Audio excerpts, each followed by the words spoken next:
Hey everybody, my name is Brent Campbell. I'm a licensed counselor here at Nashville Center for Trauma and Psychotherapy. And I wanted to take a few moments this morning and unpack something that I run into a lot here at the office with the clients that I work with. And no surprise, it has to do with feelings. So in therapy, of course, we're dealing with feelings all the time. But something that I've noticed in most of the clients that I'm working with is not that they're not feeling their feelings. In fact, they're either completely flooded by their feelings and overwhelmed by them, or on the other side, they've completely detached themselves from their feelings and they're not really sure what to do with them, and therefore they're not getting what they need from their feelings on either side of that.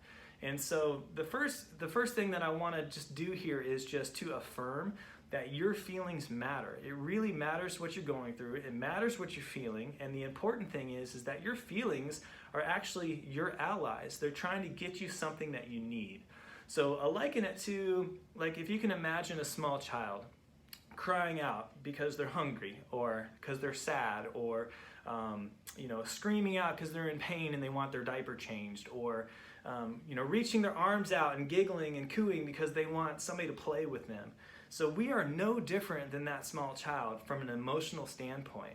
Whereas we have the rational side of our nature built on cognitive structures, built on memory that kind of build off of each other over time, and we develop a psyche. We also have an irrational side of our nature, which is our emotional nature. And this kind of more flows like water. That's what it's meant to do.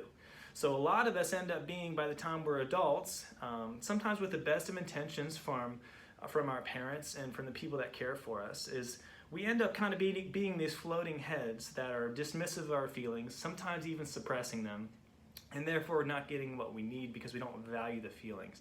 So first and foremost, I just want to affirm that what you're feeling matters. And you don't want to feel it any more than you need to, or any less. You want to feel it to the perfect amount so that you can get what you need. So noticing that your feelings are like your allies, your messengers, trying to get you something that you need.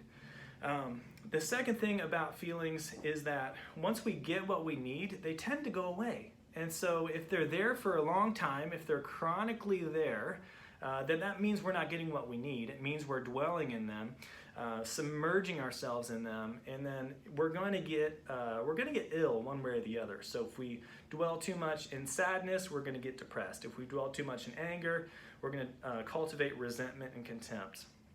Even if we dwell too much in happiness, we can become pleasure seekers and hedonistic. And so all these things are important to know. We need our feelings to be in balance, and once we get what we need from them, hey, they tend to go away, because that's their whole job, is to get us what we need.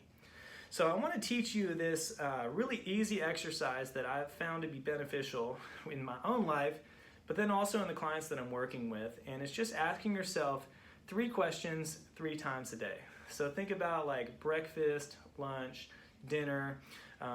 Great opportunities to do this little 5-minute journaling exercise. And it's going to have 3 questions. The first question is, hey, what am I thinking in this moment, right here, right now? So this is going to be your typical journal entry, writing down just some of the things kicking around in your mind, just getting them out of your mind onto paper, honoring them in that way without judgment, just noticing, hey, I'm thinking about this. Hey, this was really frustrating at work today. Hey, I got to do this, and this thing's on my mind, etc. Whatever's in there, just get it down on paper. Question 1, what am I thinking? This is where a lot of people stop, actually. They just do this and they walk away, and that's not good enough. We want to go to the second question of, what am I feeling? So in these thoughts, what emotions are also kicking around in the middle of it?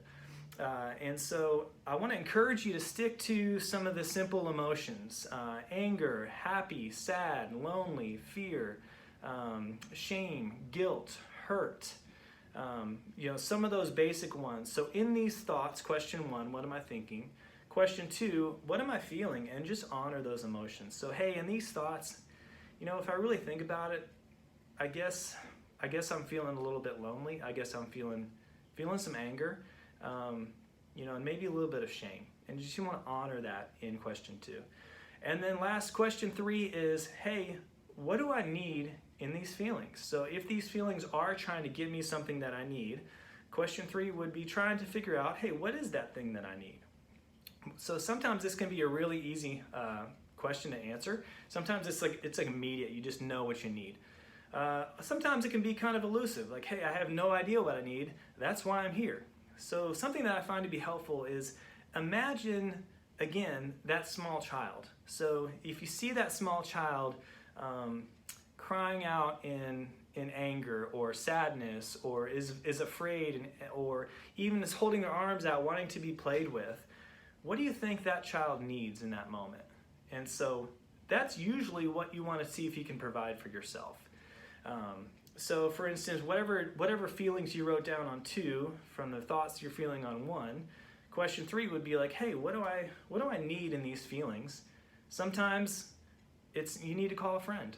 Sometimes it's, hey, I need to just go for a run. Sometimes it's, hey, I need to give myself permission to have some fun this afternoon. Sometimes it's really, really easy what you can get. Other times it seems to be a little bit more elusive. So question 3, hey, what do I need in these feelings? And then the follow-up question to that would be like, is there a way that I can get what I need? Usually there is.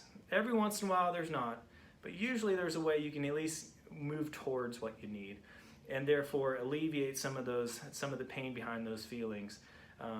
And then the feelings can ultimately, once we get what we need, dissipate, which is what they're designed to do. And so really easy, what am I thinking? What am I feeling? What do I need in these feelings? And is there a way I can get what I need? And just try this out. Try it 3 times a day and try it for a week and see what happens. I bet that if you do this every day for a week, you may notice some things changing in your everyday life. You may notice some things changing in your mood. You may notice some things changing in your relationships. And most importantly, you may notice some things changing around in the way that you think about you and about your life.